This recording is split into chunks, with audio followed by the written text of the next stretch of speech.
Do you really think you know the people around you? Do you believe you can recognize when someone is toxic, when an energy feels heavy, or when behavior crosses the line into the unacceptable? But what if I told you that the real dangers aren't obvious? That the most destructive people are often charming, kind, even family members? While you're busy protecting yourself from the obvious villains, you may be unknowingly opening the doors of your mind to something far more dangerous: the unconscious of others invading yours. Carl Gustav Jung dedicated his life to studying these hidden psychological dynamics. In his work, The Ego and the Unconscious, he reveals that most of what truly governs us lies outside our conscious control. And this applies not just to you, but to everyone. This is precisely where the danger lies. When someone is blind to their own darkness, that shadow seeks a host. And often, that host is you.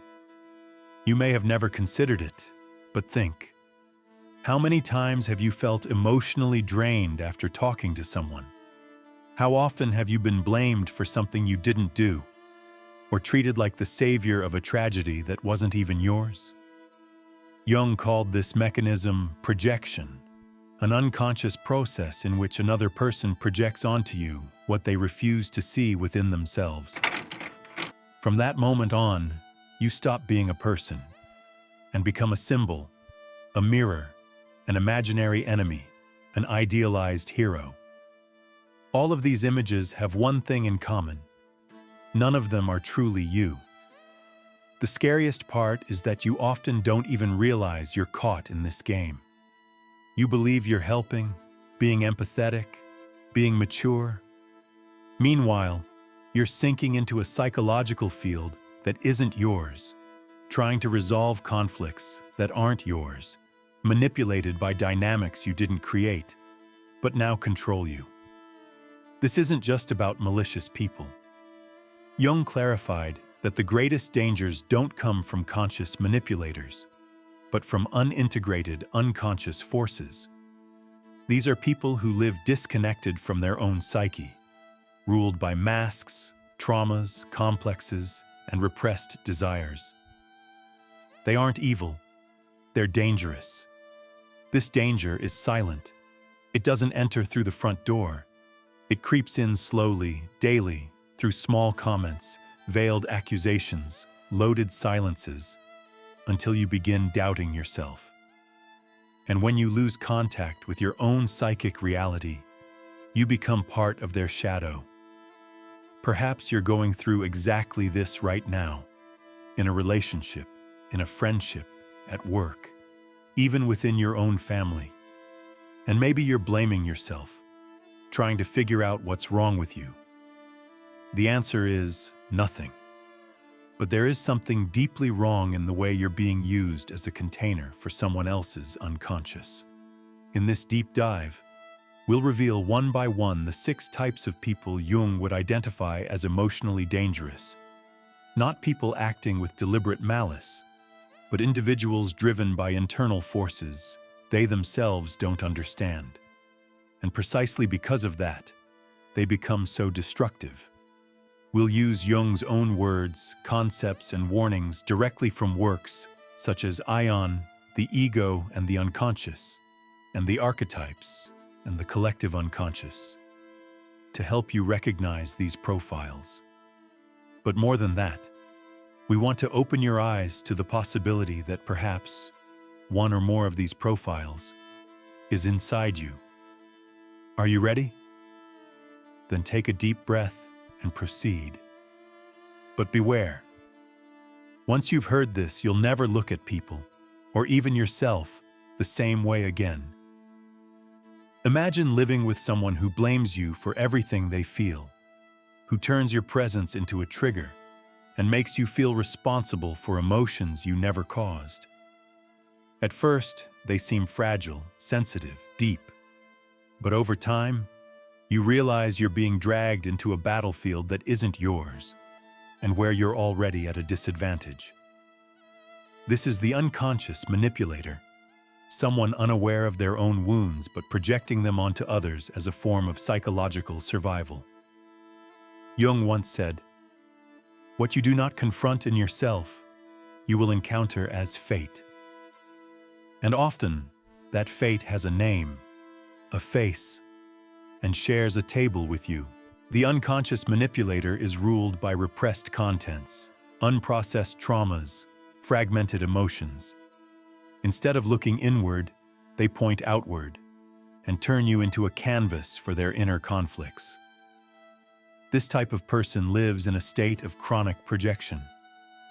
According to Jung, projection is an inevitable function of the psyche, but when unrecognized, it becomes destructive.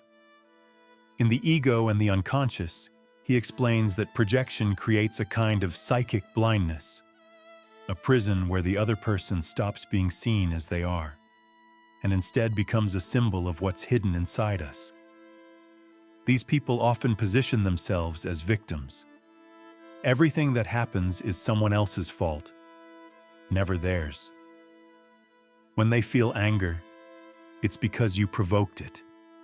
When they're sad, it's because you disappointed them. When they feel inferior, it's because you think you're superior. This distortion is so subtle that you begin questioning yourself. Was I really insensitive? Did I say something wrong? Am I the toxic one? And this is how manipulation happens. Without a scream, without a direct request. It's all emotional, unconscious, and absolutely effective. Even worse, these people are often fascinating. They have charisma, sensitivity, an aura of emotional intensity. This creates a trap because you believe you can help them, heal them, understand them better than anyone else. But what you're actually doing is sacrificing your psychological health, trying to save someone who refuses to dive into themselves. Jung warns that these projection patterns are particularly dangerous because they place you in a symbolic role. Savior, enemy, traitor, father, mother, anything except who you truly are. And living in a symbolic bond means living in an illusion. The only way to protect yourself from an unconscious manipulator is to develop awareness.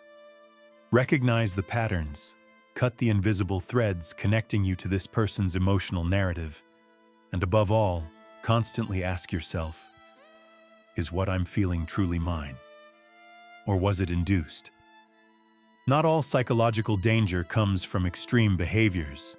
Sometimes it stems from what seems too perfect. The ever-ready smile, the impeccable posture, the flawless image. We live in an era of appearances where being matters less than seeming. And for Jung, this was a serious issue. When someone identifies too strongly with their persona, the social mask we use to adapt to the world, they risk becoming completely disconnected from their true essence. Those who live for the mask not only lose themselves, but also begin distorting everyone around them. In his book, The Ego and the Unconscious, Jung states that the persona is what someone is not, but what they and others believe them to be. In other words, an artificial construct shaped by social, family, and professional expectations. By itself, the persona is not a mistake. We all use it. It allows us to play social roles, to be a doctor, a teacher, a sibling, a friend. The problem begins when someone believes they are only that. When the mask sticks to the face and anything spontaneous, vulnerable, or authentic gets locked away in the basement of the psyche. The persona carrier is the master of functional superficiality. They say what others want to hear, behave correctly, avoid conflict at all costs.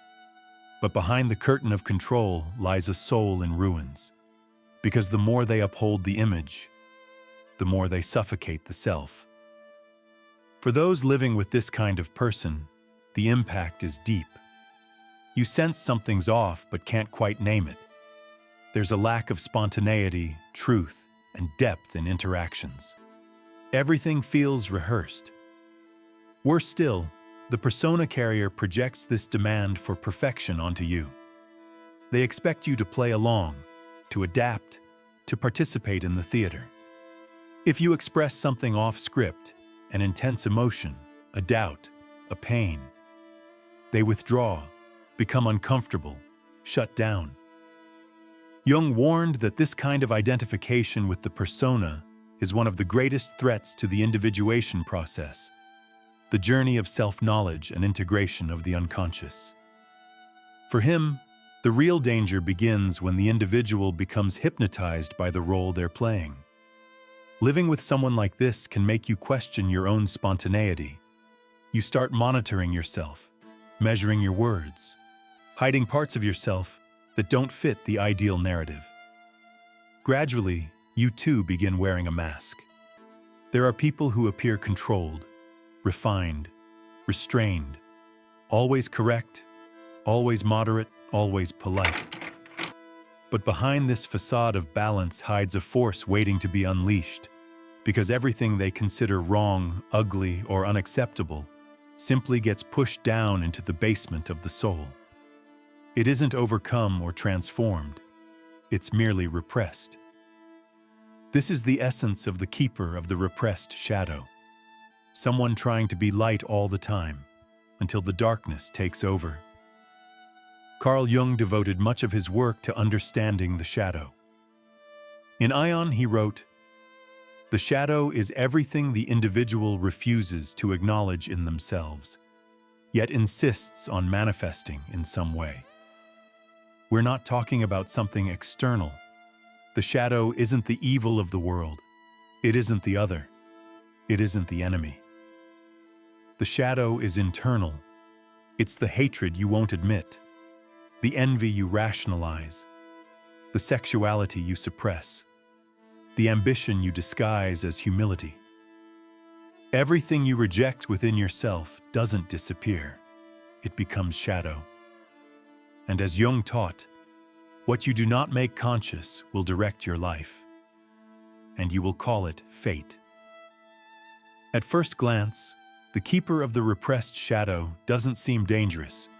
On the contrary, they're often admired, disciplined, kind, helpful. But there's something odd. They don't tolerate weakness in others, react badly to spontaneity, and are irritated by intense emotions. They seem always composed but never explode until they do. And when they do, it's devastating. This person lives under constant emotional vigilance. They don't allow themselves to feel and therefore condemn those who do. They don't allow themselves to make mistakes and therefore attack those who do. They become moralists, demanding, controlling. But all of this is just an attempt to keep the unconscious under control. Jung was clear. The stronger the persona, the more repressed the shadow. And the more repressed the shadow, the more brutal its manifestation. You can spot this pattern in people who have disproportionate reactions, who erupt over small things, who hold grudges for years, who sabotage relationships in passive-aggressive ways. The shadow isn't made only of bad things. Jung clarified that it also contains your denied potential, your repressed creativity, your hidden strength. But when ignored, all of this turns into poison. Living with a keeper of the repressed shadow is like living next to an emotional minefield. You never know where you're stepping until you get hit. Not all perpetrators carry a sword. Some use crosses, rules, dogmas, and ready-made phrases. These are the people who claim to be guided by ethics, righteousness, and morality. But in truth, they're imprisoning both themselves and others inside a cage built from guilt and shame. Jung was deeply aware of this archetype. For him, when morality is used as a facade, it becomes one of the most insidious forms of psychological repression. This is the case of the moral controller. Someone who, instead of integrating their own shadow, projects it onto others' behavior and condemns them for what they refuse to accept in themselves. You've certainly met someone like this. People who constantly point fingers but never look inward, who position themselves as moral references not because they truly are, but because they desperately need to maintain an image of superiority. According to Jung, the deeper the repression, the stronger the need to project the shadow. And that's exactly what the moral controller does. They turn others into sinners, deviants, immoral beings, just to avoid facing their own desires, impulses, and contradictions. The problem is, unlike a common emotional manipulator, the moral controller believes they are doing good. They genuinely think they are correcting, saving, or educating others, and that makes their influence even more toxic, because it's wrapped in authority, good intentions, and false spirituality. Criticism comes dressed in phrases like, "It's for your own good," "You'll thank me later," or "Somebody has to tell you the truth." But this truth isn't neutral. It's loaded with projection. In his book Aion, Jung extensively discusses the figures of Christ and the Antichrist as archetypes of wholeness and dissociation. The moral controller believes they embody the light, yet completely ignore their own darkness. They project evil onto others to preserve the illusion of inner purity. If you live close to someone like this, you may start feeling constantly guilty, as if you're always wrong, even when you're simply living. You feel watched, judged, diminished. And the most perverse part?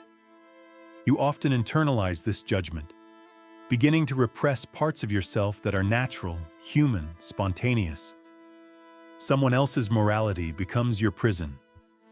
This dynamic is common in families, religious environments, and rigid systems where obedience is mistaken for virtue. Jung saw this pattern as a true threat to the individuation process, because wherever there's excessive moralism, there's a lack of self-awareness. The extreme moralist doesn't want truth. They want control. And when they can't control the outside world, they begin controlling the inner world of those around them. Imagine living with someone who one moment is sweet, affectionate, generous, and the next suddenly explodes in anger, shuts down in silence, or accuses you of something you never even thought. A compliment turns into a demand. A joke becomes aggression. A gesture of love is interpreted as a threat. No matter what you do, it feels like you're walking on unstable ground. This is the experience of living alongside someone dominated by unconscious complexes. For Jung, complexes are autonomous nuclei of emotion and memory residing in the unconscious, capable of taking over consciousness at any moment. They are like fragmented personalities within us, formed by trauma, psychic wounds, and unresolved experiences. In psychological types, and also in the ego and the unconscious, Jung describes how these complexes can directly interfere with a person's behavior, making them react not to the present moment, but to echoes of the past. An innocent comment unconsciously connects to an old abandonment, rejection, or humiliation, and those around them end up paying the price. The complex-dominated person is unaware of being driven by these inner forces. When they react with fury, deep sadness, or exaggerated resentment, they believe they are being rational, but they're not. They're reliving emotions they never processed. The issue is that this doesn't happen consistently. Emotional outbursts are mixed with moments of clarity, affection, and regret. This makes relationships with such people even more confusing and entangling. You start thinking they're not always like this. Sometimes they're wonderful. And that's exactly what keeps you hooked. Real moments of connection, genuine affection. But these are followed by unpredictable breakdowns, leaving you in the middle of an emotional storm you don't understand. Trying to restore harmony, you adapt, you shrink, you adjust. You begin avoiding certain topics, measuring your words, walking on eggshells, all to avoid waking the monster sleeping inside the other person. But here's the brutal truth. That monster isn't awakened by you. It's always there, dormant, hungry, waiting for any trigger to emerge. And when it does, it consumes everything around it. For Jung, unrecognized complexes eventually colonize the psyche. They speak for you, feel for you, act for you. And in the case of the complex-dominated person, this possession happens frequently. They might be ruled by a complex of inferiority, martyrdom, abandonment, or persecution, each with its own narratives, emotions, and demands. And the harder you try to keep peace, the more you feed the illusion that the uncontrollable can somehow be controlled. Living near someone like this means living in constant alert. There is never emotional stability. The present is always contaminated by ghosts of the past. And sooner or later, you begin absorbing those ghosts, doubting yourself, your memory, your feelings. Some people don't want your presence. They want your energy. And they'll do everything to drain it, not through violence or open aggression, but through subtle demands, chronic victimhood, and emotional dependency disguised as affection. This is the psychic vampire, the quietest and most insidious form of emotional depletion Carl Jung ever warned us about, although not by this name. In Jungian terms, it represents a pathological symbiotic relationship that hinders psychological growth and dissolves the boundaries of the self. In various passages from The Ego and the Unconscious and Aion, Jung shows that one of the greatest threats to the individuation process, the journey toward wholeness, are symbiotic relationships, where two people do not see themselves as separate individuals, but rather as psychic extensions of each other. The psychic vampire thrives exactly in this kind of connection. They need your constant attention, your daily comfort, your perpetual availability. But behind their need lies a void that isn't yours, and that you can never truly fill. You start by offering support, then give time, then tolerate emotional abuse in the name of understanding, until you suddenly realize all your energy has been drained, and you no longer know where the other person ends and you begin. The exhaustion runs deep. It's not just physical, it's existential. You feel as if your soul is being devoured drop by drop, day after day. Jung spoke of people who, unable to sustain themselves psychologically, attach to others like emotional parasites. As harsh as it may sound, this is the truth. The psychic vampire doesn't want to grow. They want to be carried. But the danger isn't only in the draining, it's in the dissolution of the self. You start feeling guilty for wanting space, selfish for needing silence, cold for desiring distance. Because the psychic vampire is a master at reversing roles, from victim to accuser, from needy to manipulator. And before you know it, you're living to avoid crises, to maintain peace, to support a bond that is quietly killing you inside. Jung offers us a way out. Make the unconscious conscious. And this applies not only to others, but to ourselves too. Because perhaps at some point in life, you too have been a psychic vampire, a complex-driven person, or a carrier of the persona. None of us is immune. We all carry shadow. We all carry pain. The difference lies in those who have the courage to look within, and those who choose to project that weight onto others. This deep dive has been a mirror, a plunge into the dynamics that bind us, hurt us, and keep us unconscious. If you've made it this far, it means you're ready to see, to name, to free yourself. And that is the first and most powerful form of freedom. It's not about blaming others. It's about stepping out of the hostage position and reclaiming sovereignty over your own psyche. Awareness is the first step toward psychological freedom. Now I want you to take part. Which of these profiles have you encountered? And which one do you honestly recognize within yourself? Your reflection could be the beginning of awareness, both for you and for whoever reads it. And before we wrap up, an important note. If you'd like to continue this journey of self-discovery, subscribe to the channel Beyond the Mind to explore even deeper into the territories of the human psyche. Remember, the more light we shine on the unconscious, the less it controls us. The path to psychological freedom begins with recognizing these patterns, both in others and in ourselves.